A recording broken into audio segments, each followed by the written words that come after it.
ಸೂರ್ಯನು ಒಂದು ರಾಶಿಯಿಂದ ಇನ್ನೊಂದು ರಾಶಿಗೆ ಪ್ರವೇಶಿಸಿದಾಗ ಅದನ್ನು ಸಂಕ್ರಾಂತಿ ಎಂದು ಕರೆಯಲಾಗುತ್ತದೆ.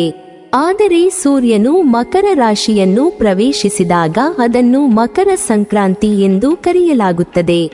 ಪುರಾಣಗಳಲ್ಲಿ ದಕ್ಷಿಣಾಯನಕ್ಕಿಂತ ಉತ್ತರಾಯಣ ಶ್ರೇಷ್ಠವಾದ ಕಾಲ ಎನ್ನಲಾಗುತ್ತದೆ.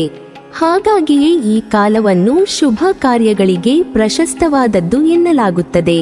ವಿವಾಹ, ಉಪನಯನ, ಗೃಹ ಪ್ರವೇಶ ಮೊದಲಾದ ಮಂಗಳ ಕಾರ್ಯಗಳು ಮಕರ ಸಂಕ್ರಾಂತಿಯ ನಂತರ ಪ್ರಾಶಸ್ತ್ಯವನ್ನು ಪಡೆಯುತ್ತವೆ. ಸಂಕ್ರಾಂತಿಯಂದು ಸ್ವರ್ಗದ ಬಾಗಿಲು ತೆರೆದಿರುತ್ತದೆ ಎಂದು ಸಂಪ್ರದಾಯ ಸಾರುತ್ತದೆ.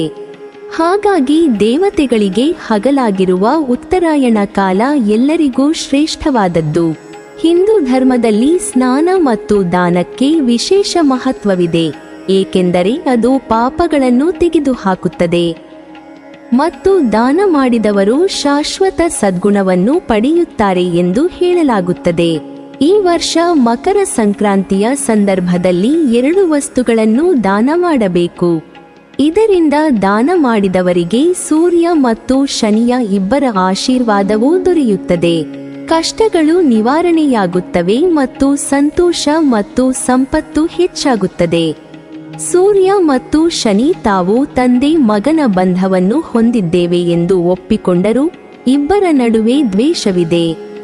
ಅದರಂತೆ ಸೂರ್ಯ ಮತ್ತು ಶನಿ ಒಟ್ಟಿಗೆ ಇದ್ದರೆ ಉತ್ತಮ ಫಲಿತಾಂಶಗಳು ಸಿಗುವುದಿಲ್ಲ ಎಂದು ನಂಬಲಾಗಿದೆ. ಆದಾಗ್ಯೂ ವರ್ಷಕ್ಕೆ 2 ಬಾರಿ ಸೂರ್ಯ ದೇವರು ತನ್ನ ಮಗ ಶನಿಯ ಮನೆಗೆ ಪ್ರವೇಶಿಸುತ್ತಾನೆ. ಮೊದಲು ಮಕರ ರಾಶಿಯಲ್ಲಿ, ನಂತರ ಕುಂಭ ರಾಶಿಯಲ್ಲಿ. ಪುರಾಣಗಳ ಪ್ರಕಾರ ಸೂರ್ಯ ದೇವರು ಮೊದಲು ಶನಿದೇವನ ಮನೆಗೆ ಬಂದಾಗ ಅವನು ತನ್ನ ತಂದೆ ಸೂರ್ಯದೇವನಿಗೆ ಕಪ್ಪು ಎಳ್ಳಿನ ಬೀಜಗಳನ್ನು ನೀಡಿದನು. ಇದು ಅವನಿಗೆ ತುಂಬಾ ಸಂತೋಷವನ್ನುಂಟು ಮಾಡುತ್ತೆ. ಅದರಂತೆ ಮಕರ ಸಂಕ್ರಾಂತಿಯ ಸಂದರ್ಭದಲ್ಲಿ ಕಪ್ಪು ಎಳ್ಳಿನ ಬೀಜಗಳನ್ನು ದಾನ ಮಾಡುವ ಸಂಪ್ರದಾಯವಿದೆ.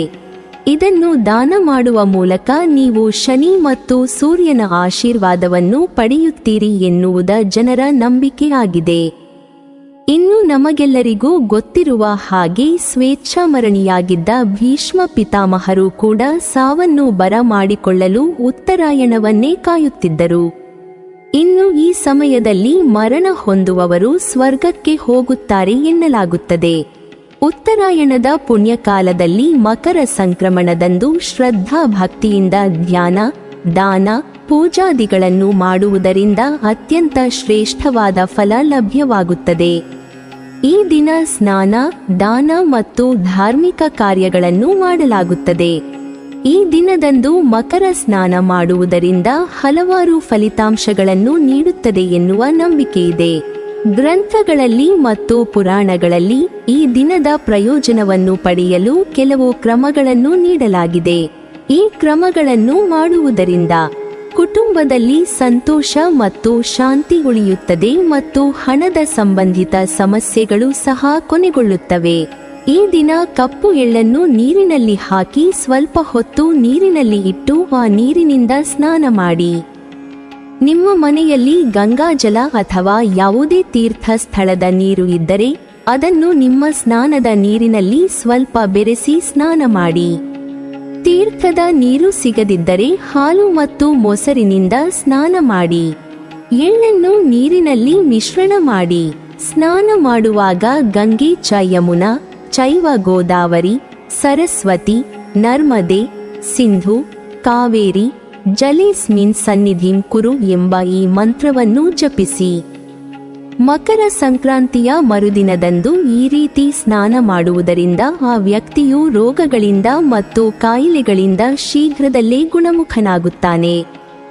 ಈ ದಿನ ಎಳ್ಳನ್ನು ಅರೆದು ಅದರ ರಸವನ್ನು ದೇಹಕ್ಕೆ ಹಚ್ಚಿ ಮತ್ತು ರುಬ್ಬಿದ ಎಳ್ಳನ್ನು ಕೂಡ ದೇಹಕ್ಕೆ ಹಚ್ಚಿ ಸ್ವಲ್ಪ ಸಮಯದ ಸ್ನಾನ ಮಾಡಬೇಕು. ಎಳ್ಳಿನ ಪೇಸ್ಟ್ ಅನ್ನು ಅನ್ವಯಿಸುವುದರಿಂದ ಸೌಂದರ್ಯವು ಹೆಚ್ಚಾಗುತ್ತದೆ ಮತ್ತು ವ್ಯಕ್ತಿಯು ಸುಂದರವಾಗಿ ಕಾಣಲು ಆರಂಭಿಸುತ್ತಾನೆ. ಹಾಗೂ ಎಳ್ಳಿನಿಂದ ಸ್ನಾನ ಮಾಡುವುದರಿಂದ ಭಗವಾನ್ ಶನಿಯ ಆಶೀರ್ವಾದವನ್ನು ಕೂಡ ಪಡೆದುಕೊಳ್ಳಬಹುದಾಗಿದೆ.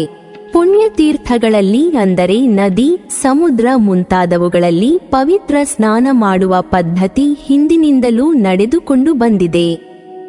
ಇದು ಮನಸ್ಸು ಮತ್ತು ಶರೀರದ ಕೊಳೆಯನ್ನು ನಿವಾರಿಸುತ್ತದೆ ಎಂಬ ನಂಬಿಕೆಯಿದೆ. ನದಿ, ಸಮುದ್ರ ಹತ್ತಿರದಲ್ಲಿ ಇರದವರು ಮನೆಯಲ್ಲಿ ಸ್ನಾನ ಮಾಡುವಾಗ ಆ ನೀರಿಗೆ ಎಳ್ಳನ್ನು ಬೆರೆಸಿ ಸ್ನಾನ ಮಾಡಬೇಕು. ಜೊತೆಗೆ ಇದು ಪರಮಾತ್ಮನ ಅಭಿಮುಖಕ್ಕೆ ಅತ್ಯಂತ ಪ್ರಶಸ್ತವಾದ ಕಾಲವಾದ್ದರಿಂದ ಈ ಸಮಯದಲ್ಲಿ ಪರಮಾತ್ಮನ ಧ್ಯಾನ ಮಾಡುವುದು ವಿಶೇಷ ಫಲದಾಯಕ. ಇನ್ನು ಮಕರ ಸಂಕ್ರಾಂತಿ ಎಳ್ಳಿನ ಹಬ್ಬವೆಂದು ಪ್ರಸಿದ್ಧವಾಗಿದೆ. ಈ ದಿನ ಎಳ್ಳನ್ನು ವಿಶೇಷವಾಗಿ ಬಳಸಲಾಗುತ್ತದೆ. ಪೀಡಾ ಪರಿಹಾರಕ್ಕಾಗಿ ಎಳ್ಳು, ಬೆಲ್ಲ, ಕೊಬ್ಬರಿ ಇತ್ಯಾದಿಗಳನ್ನು ಹಂಚಬೇಕು ಎನ್ನಲಾಗುತ್ತದೆ.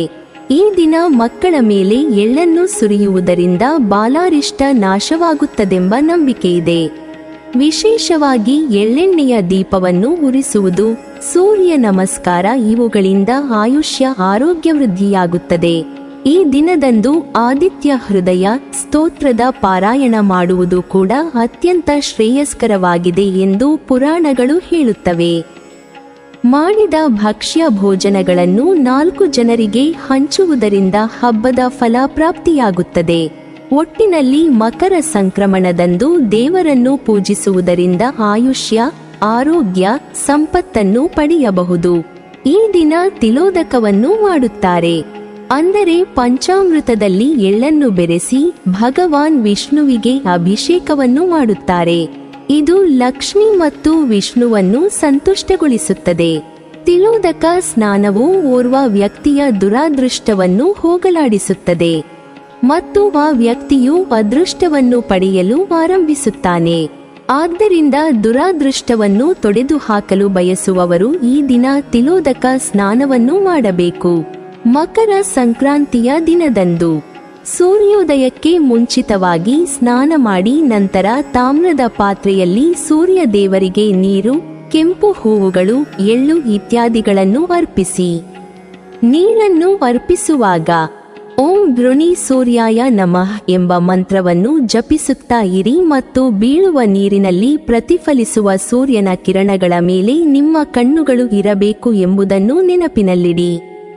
ಅಲ್ಲದೆ ಈ ದಿನ ತಾಮ್ರ, ಗೋಧಿ, ಬೆಲ್ಲ, ಕೇಸರಿ, ಗಸಗಸೆ, ತುಪ್ಪ, ಗುಲಾಬಿ ಬಣ್ಣದ ಬಟ್ಟೆ, ಉಪ್ಪು, ಹತ್ತಿ, ಉಣ್ಣಿಯ ಬಟ್ಟೆ ಮುಂತಾದ ಸೂರ್ಯನಿಗೆ ಸಂಬಂಧಿಸಿದ ವಸ್ತುಗಳನ್ನು ದಾನ ಮಾಡಿ. ಈ ರೀತಿ ಮಾಡುವುದರಿಂದ ಜಾತಕದಲ್ಲಿ ಸೂರ್ಯನ ಸ್ಥಾನವು ಬಲಗೊಳ್ಳುತ್ತದೆ ಮತ್ತು ವ್ಯಕ್ತಿಯು ಎಲ್ಲಾ ರೋಗಗಳಿಂದ ಮುಕ್ತನಾಗುತ್ತಾನೆ. ಮಕರ ಸಂಕ್ರಾಂತಿಯ ದಿನದಂದು ಎಳ್ಳು, ಕಿಚಡಿ ಮತ್ತು ಧಾರ್ಮಿಕ ಪುಸ್ತಕಗಳನ್ನು ದಾನ ಮಾಡುವುದು ತುಂಬಾ ಮಂಗಳಕರವೆಂದು ಪರಿಗಣಿಸಲಾಗಿದೆ. ಕಿಚಡಿ ಮಾಡಿ ಬಡವರಿಗೆ ಮತ್ತು ನಿರ್ಗತಿಕರಿಗೆ ದಾನ ಮಾಡಿ ಮತ್ತು ಎಳ್ಳು ಮತ್ತು ಧಾರ್ಮಿಕ ಪುಸ್ತಕಗಳನ್ನು ದಾನ ಮಾಡಿ. ನೀವು ವಿಷ್ಣುವಿಗೆ ಎಳ್ಳನ್ನು ಅರ್ಪಿಸಬೇಕು. ಹೀಗೆ ಮಾಡುವುದರಿಂದ ಮನೆಯಲ್ಲಿ ಸುಖ ಶಾಂತಿ ನೆಲೆಸುತ್ತದೆ ಮತ್ತು ಸಂಪತ್ತು ವೃದ್ಧಿಯಾಗುತ್ತದೆ. ಈ ದಿನ ಶನಿಯನ್ನು ಪೂಜಿಸುವುದರಿಂದ ಮತ್ತು ಕಪ್ಪು ಎಳ್ಳು ಮತ್ತು ಬೆಲ್ಲದ ಲಡ್ಡುಗಳನ್ನು ತಿನ್ನುವುದರಿಂದ ಸೂರ್ಯ ಮತ್ತು ಶನಿ ಇಬ್ಬರ ಅನುಗ್ರಹವನ್ನು ಪಡೆಯಬಹುದು. ಮಕರ ಸಂಕ್ರಾಂತಿಯ ದಿನದಂದು ಒಂದು ಹಿಡಿ ಕಪ್ಪು ಎಳ್ಳನ್ನು ತೆಗೆದುಕೊಂಡು ಮನೆಯ ಸದಸ್ಯರ ತಲೆಯ ಮೇಲೆ 7 ಬಾರಿ ಸುಳಿದು ಉತ್ತರ ದಿಕ್ಕಿಗೆ ಎಸೆಯಿರಿ. ಈ ರೀತಿ ಮಾಡುವುದರಿಂದ ಮನೆಯಲ್ಲಿ ಸಮೃದ್ಧಿ ಮತ್ತು ಆರ್ಥಿಕ ಸ್ಥಿತಿಯು ಬಲವಾಗಿರುತ್ತದೆ. ಇದರೊಂದಿಗೆ ಕಪ್ಪು ಎಳ್ಳುಂಡೆ, ಉಣ್ಣಿಯ ಬಟ್ಟೆಗಳನ್ನು, ಕಪ್ಪು ಎಳ್ಳು, ಬೆಲ್ಲವನ್ನು ದಾನ ಮಾಡುವುದು ಪುಣ್ಯವೆಂದು ಪರಿಗಣಿಸಲಾಗುತ್ತದೆ, ಏಕೆಂದರೆ ಇವು ಸೂರ್ಯ ಮತ್ತು ಶನಿಗೆ ಸಂಬಂಧಿಸಿದ ವಿಷಯಗಳಾಗಿವೆ. ಈ ಹಬ್ಬವು ದೇಶಾದ್ಯಂತ ಸಾಕಷ್ಟು ಮಹತ್ವವನ್ನು ಹೊಂದಿದೆ. ಹಬ್ಬವನ್ನು ಆಚರಿಸುವ ಹಿಂದಿನ ಸಂಪ್ರದಾಯ ಮಾತ್ರವಲ್ಲದೆ ವಿಜ್ಞಾನವು ಇದರ ಹಿಂದೆ ಅಡಗಿದೆ ಎಂದು ಸಂಬಂಧಿತ ವಿದ್ವಾಂಸರು ಹೇಳುತ್ತಾರೆ. ನೀವಿನ್ನೂ ನಮ್ಮ ಚಾನೆಲ್ ಅನ್ನು ಸಬ್ಸ್ಕ್ರೈಬ್ ಮಾಡಿಲ್ವಾ? ಹಾಗಾದರೆ ಈ ಕೂಡಲೇ ನಮ್ಮ ಇಂದ್ರಜಾಲ ಚಾನೆಲ್ ಅನ್ನು ಸಬ್ಸ್ಕ್ರೈಬ್ ಮಾಡಿ ಮತ್ತು ಪಕ್ಕದಲ್ಲಿರುವ ಬೆಲ್ ಐಕಾನ್ ಅನ್ನು ಕ್ಲಿಕ್ ಮಾಡಿದರೆ ನಮ್ಮ ಹೊಸ ವಿಡಿಯೋಗಳನ್ನು ನೀವು ನೋಡಬಹುದು.